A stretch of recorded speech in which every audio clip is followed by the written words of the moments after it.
नमस्कार मेरे प्यारे साथियों, मैं मिस्टर जेड। आज के इस पॉडकास्ट में आपके लिए मैं एक ऐसी घटना लेकर आया हूं जिसे जानकर आपका रोम रोम कांप उठेगा। जो भी साथी पहली बार चैनल पर आए हैं और आप हमारे मिस्टर जेड की फैमिली का मेंबर नहीं बने हैं तो चैनल को सब्सक्राइब कीजिए और आप हमारी फैमिली का हिस्सा बन जाइए। तो चलिए दोस्तों, शुरू करते हैं।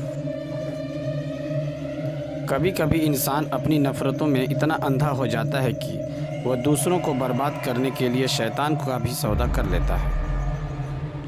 आज की ये कहानी एक ऐसे ही इंसान की है जिसने बदला लेने के लिए काला जादू किया, लेकिन बदले में उसे क्या मिला, चलिए जानते हैं। कहानी शुरू होती है अब एक छोटे से गांव से। वहां का एक आम किसान हरीश अपने खेतों में मेहनत करता था, पर गांव का सरपंच धनी राम उससे जलता था। कारण था कि गांव में लोगों के धीरे धीरे हरीश की इज्जत करने लग गए थे।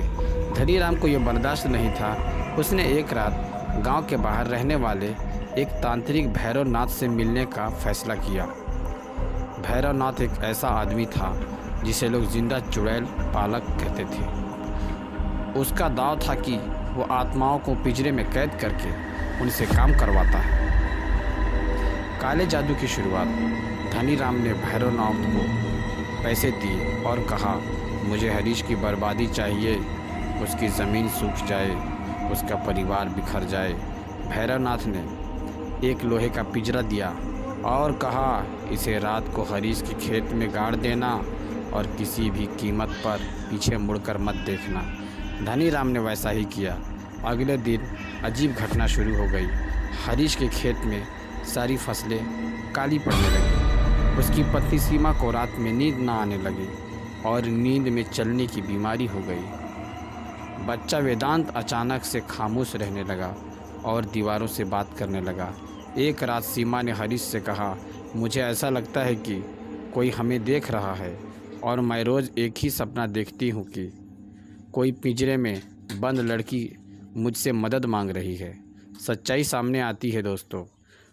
हरीश अपने पुराने बाबा जी के पास गया। बाबा ने कहा, यह कोई आम बीमारी नहीं, तांत्रिक भैरवनाथ का काला जादू है और वो आत्माओं को कैद करता है। जल्द ही कुछ नहीं किया तो बहुत बुरा होगा। बाबा ने एक तंत्र सिद्धि किया और हरीश को लेकर उसके खेत पर गया। पिंजरे दबा था। जहाँ उसके खेत में एक पिंजरा मिला। पिंजरा निकल गया, उसमें से एक भयंकर चीख निकली और एक जलती हुई परछाई हवा में गायब हो गई। दोस्तों, इस कहानी का अंतिम मोड़। उस रात भैरवनाथ के घर में आग लग गई। जब पुलिस पहुंची तो वहां उसका जला हुआ शरीर मिला। चेहरा ऐसा बिगड़ गया था कि पहचान पाना मुश्किल था। धनी राम ने मानसिक संतुलन खो दिया और वो रोज़ लोगों से कहता था, पिंजरे वाली लड़की मुझे बुला रही है, मुझे माफ़ कर दो। उसे एक पागल खाने में भर्ती कराया गया। दोस्तों, इससे पता ये चलता है, ये आप लोगों के लिए एक ऐसा सबक है जिससे हम दूर रहें और हमेशा इसे सतर्क रहें। तो ये रियल घटना पे आधारित जो मैंने आपको एक कहानी सुनाई।